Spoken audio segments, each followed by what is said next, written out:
C'est par les zones de Massina et de Kolongo que le président directeur général de l'Office du Niger entame cette visite de supervision de la campagne. Le premier site visité est le bief du PM5 qui concerne 390 hectares. Lors de la campagne précédente, cette partie de Kémassina avait connu des problèmes d'eau.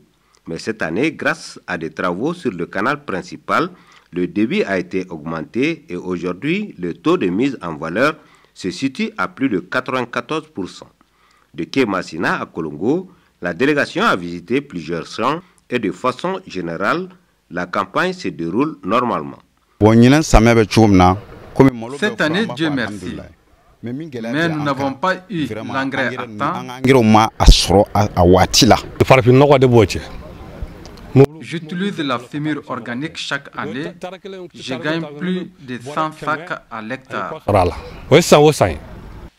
La rencontre de Kolongo avec les producteurs aura permis d'échanger sur les préoccupations majeures et les conduites à tenir. À Kémassina, la campagne elle est très prometteuse.